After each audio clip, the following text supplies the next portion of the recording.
in various religions and faiths throughout time and across cultures, monuments have been important. And you mentioned something earlier about spiritual when we were talking about your art. Do you see your sculptures or monuments in kind of a spiritual way?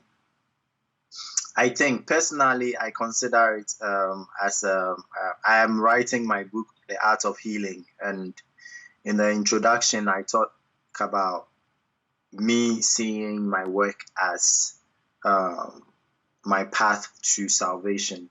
So yes, it is spiritual. It's not necessarily religious, but it is very spiritual for me and for a lot of people who've been had the opportunity to work with me and then to experience my work. In Ghana, my work is being made into a museum in Ada. And so far, we've started getting pilgrimages. We've started having people come to my space as pilgrimage and to look for the opportunity to connect with the culture through my work, the history and then the culture through the work that I do in Ghana. Yeah. Do you think there's maybe a fear of maybe some of that culture or history being lost as time passes and more of the elders pass away? Yes, there is that fear. It's also my own personal fear. And so part of my work and my wish is to record as much as I can before some of the elders leave. I've seen at least 3-4 elders, highly traditionally educated elders, leave in my lifetime. And I'm hoping to help with the preservation of our tangible and intangible cultural heritage. Is there something that you would want your fellow, is it Ghanaians, would that be the proper way of pronouncing it, to remember based on your work? Yes, there is a lot. My work in Chinchim especially pays homage to Akan traditions, Akan traditional rites of commemorating the dead. But the practice is not only for the Akan. In fact, the Akan are about 20 million spread across the coast of West Africa. But then the funerary rites and the art of making portraits in commemoration to the dead is not unique to Ghanaian Akan and Ghanaian culture. It's something that is shared. It's a belief system and it's a right that is shared by most African countries, and I believe most Africans in the African diaspora. So would you say that your sculptures are probably kind of a way of helping us remember, perhaps maybe even in a more permanent way?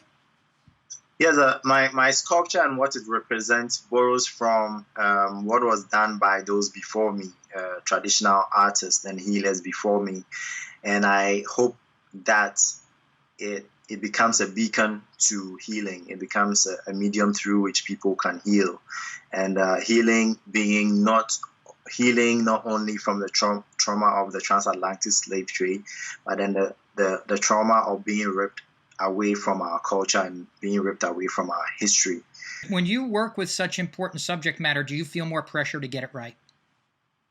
Yes. My new work, the Blank Slate Monument, has to do with the American experience. And it's directly connected to African enslavement, to Inchinchim that I've been working on. And there is that pressure because, again, like I said, I've come to know at least for about 7 years now. It's been 11 years since I started working on Inchinchim. And I have come to be very conscious about the fact that African enslavement, especially on the scale that I am tackling it, has not got to do with my own personal feelings. but also about the feelings of Africans on the continent and Black people all over the world.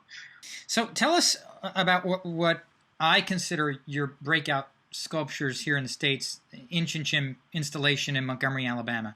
How did that opportunity come about to begin with?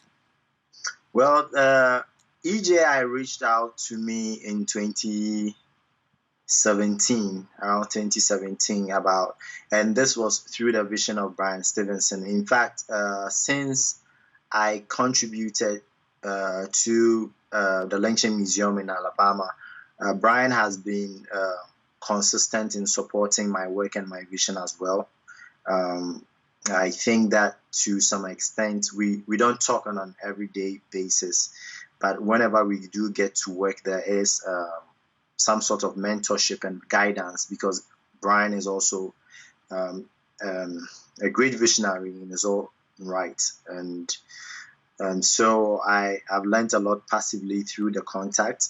So what was the idea behind Inchinchim itself from your point of view? I mean, what did you specifically want to show? I want to show, and it's still what I am doing. That's why my work is being expanded into a museum. I want to show African heritage and African history from a holistic, a more panoramic point of view, either than African enslavement. But my approach as an educator, my approach was to tackle the bull by its horns. So my approach was African enslavement, transatlantic slavery, Arab slavery, racism has been that big elephant in the room when you're talking about African history and when you're talking about the living experience of Africans right now. And I know I'm not going to grow younger, so I thought that tackle the most difficult aspects when you're young and when you can take all of this, when you don't have at the time I didn't have a wife, and now I'm going to be a father very soon. Oh, congratulations. Thank you. You've got a tour coming up called the Blank Slate, Hope for a New America. The sculpture itself is breathtaking. What started this new project for you? The Blank Slate is about the American experience I have come to learn passively, not as somebody who's lived it, but as I've come to learn. It's a natural following.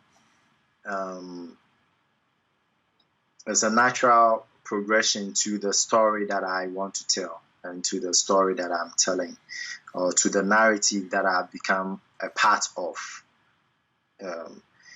And naturally, after tracing African enslavement and then the history behind it, I have been, even before I officially announced this work, I have been interested in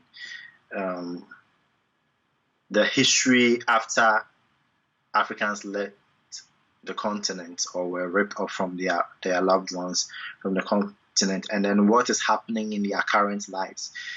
Because, like I said, my work is about healing. And if you are going to tackle healing, you have to also tackle things in present times. Our people need healing from various aspects of their lives. So not only about African enslavement, but the effects and then the legacy that the enslavement has brought. We need economic healing, psychological, cultural, emotional, all sorts of healing. And a Blank Slate is, for me, is an opportunity to tap into activism of this present time, to tap into and contribute to healing that is needed in my time, in my lifetime, and to continue a tradition that has been started before me, and to have my work play a role, not only in the past of something that has occurred in the past, but to play a role now. I'm greatly inspired by the work of Brian Stevenson and his vision at EJI's museum. Brian's technique, not as he has told me, but as I have observed, is, yes, he's talking about mass incarceration, and yes, he's talking about racial justice. Yes, he's brought me to contribute the aspect and then the connection to Africa, but he is also on a daily basis trying to get people, who've been wrongfully incarcerated. That is what I believe. That's the inspiration right there, to have your work be not only influential in a bygone era, but to have your work pragmatic and necessary in our current times. I believe that is the largest inspiration that I can ever talk about. So where can our audience go to follow along with your work and potentially catch the tour dates for Blank Slate? They can visit on social media, Blank Slate Monument on Instagram and on Facebook. There's also a website, www.blankslatemonument.com. My own personal page is Osramba Media on Instagram. Is OSRANBA _MEDIA. And they can follow the progress of the Blank Slate and then my work in total from there. Kwame, thank you so much for joining us. Ladies and gentlemen, Kwame Akoto-Bamfo. Thank you, David. Thank you for being great. Thank you for asking the right questions. Thank you for probing. And then thank you for doing this. It's really important. And very often the words that come out is only as good as the person who is asking them. Well, I appreciate that. That's high praise. Thank you for joining us.